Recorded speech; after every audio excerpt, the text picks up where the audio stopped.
What's good, fam? Welcome back to the channel. Appreciate everybody for coming through and checking out the video. Make sure you like, comment, share, subscribe, hit the bell so you get notified, you feel me? Listen to the podcast, you know.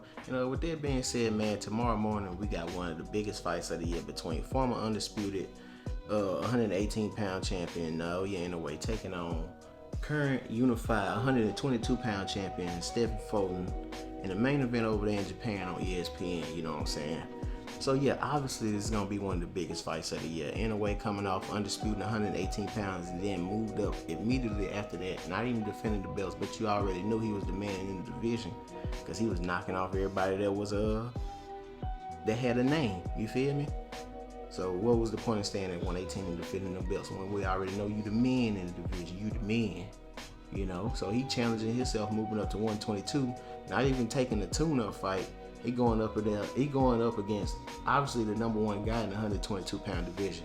You feel me? Because it's no longer a discussion if it's Stephen Fulton or MJ Ahmadallah, because he got knocked out by Marlon Tapales. You know what I'm saying? Upset victory for Tapales, but great victory nonetheless. You know. So yeah, man, he obviously going up against the number one guy in the division. And Stephen Fulton ain't no slouch neither, you know, coming off a win over Daniel Roman, former unified champion at 122, you know what I'm saying? The guy NJ beat to be unified himself. So yeah, man, both guys coming off good wins, and this obviously, in my opinion, gonna be the toughest fight in either guy's career. You know, it's not like they hadn't been in that tough against guys before, you know. The first No fight was tough for the monster, you know, he got a broken orbital bone. And he showed a lot of heart, and he showed he got a decent chin, because we already know them. We already know the Filipino Flash got power like a motherfucker, especially with that left hook. You feel me? No matter how old he get, that left hook gonna always be there, and then the power, it always be the last thing to go. You feel me? For a fighter. So yeah, man, that was a good fight for him. Even though he kind of made it look easy in the second fight, well, not really kind of. He did make that shit look easy, but that's neither here nor there. The point is, he was in there tough before.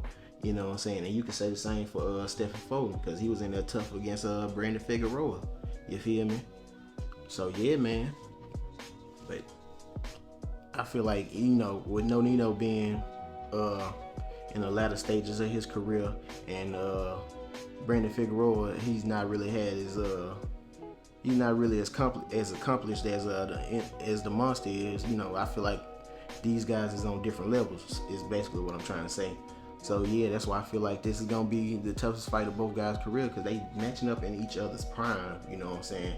The monster is already a pound for pound fighter, and Fulton is carving out his own legacy. You feel me? Knocking off undefeated fighters, becoming undisputed, becoming unified, and was trying to become undisputed at 122, and he was having thoughts about moving up to 126, trying to conquer his second division. So yeah, he carving out his own legacy at that. You feel me?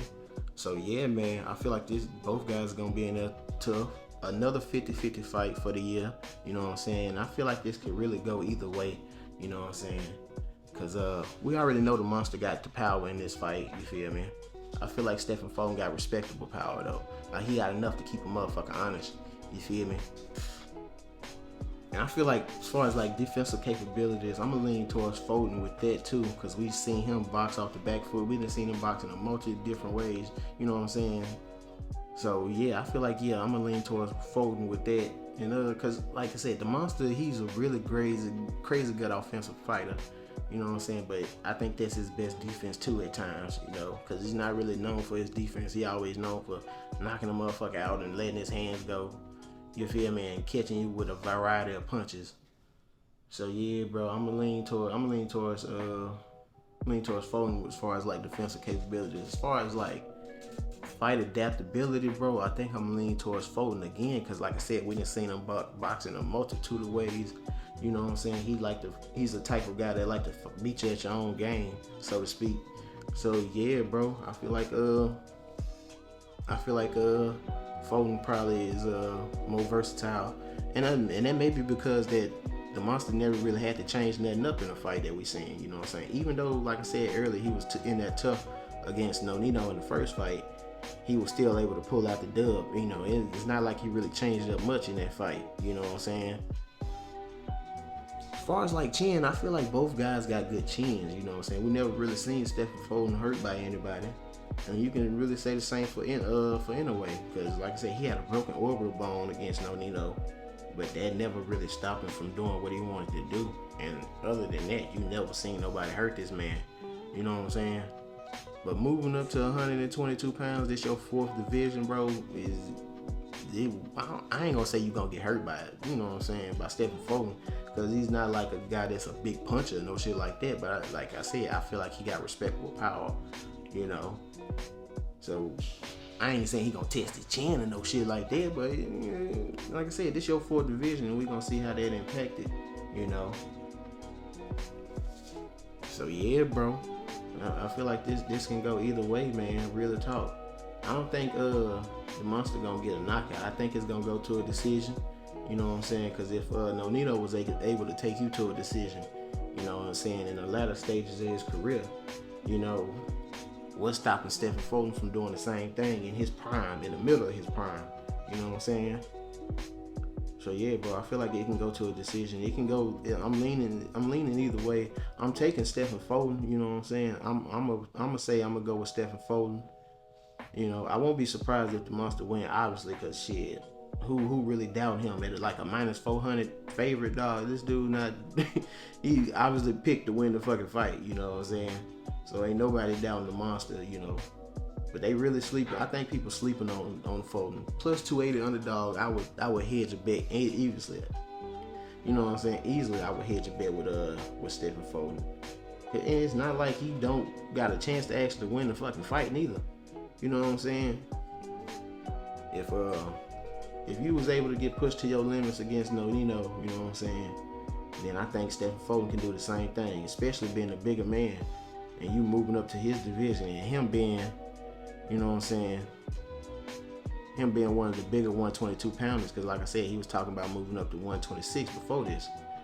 So yeah, bro, it's a tough fight, but I'm going with Stephen Fulton, you know, by decision, man. And it's not really much I can say beyond that, bro, because like I'm torn between the two. You know what I'm saying? This is really a pick 'em fight. Like, it's about who you like more and what you like, you know what I'm saying, what you like that they do. You know what I'm saying? Do you prefer a boxer puncher, or do you prefer a slick fighter that can, you know what I'm saying, adapt to situations in the fight? What? You know what I'm saying? Do you like guys that can show technique all over, or do you like guys that can get knockouts? Shit, so damn. You feel me? But yeah, bro, I'm leaning with Fulton. That's gonna be a good one. They getting this shit cracking at 3:30 a.m. They ain't wasting no time. Robeisy Ramirez, I think he 126 pound champion, yeah, WBO 126 pound champion. You know, fighting in the co-main event against Satoshi Shimizu. You know what I'm saying? So shit, it's gonna be a good one, man. I'm taking Robeisy by decision in that fight too. You know. But yeah, bro, at the end of the day, this is good. This is a good card, especially a good card to get a week kicked off that we having, you know what I'm saying? Between UFC 291 and motherfucking Errol versus Terrence Crawford, bro, this is obviously a great time to be a fight fan, you know what I'm saying? Then they kicking shit off on a Tuesday morning, you know what I'm saying, between a pound for pound great fighter and another great fighter, unified, carving out his legacy, and you know what I'm saying, in the middle of that. So yeah, bro, I'm looking forward to this one, no doubt. But with that being said, man, that's all I got. Appreciate everybody for coming through and checking out the video. As always, make sure you like, comment, share, subscribe, hit the bell so you get notified. Listen to the podcast, this, that, and the third. And with that, I'm out, man. Peace.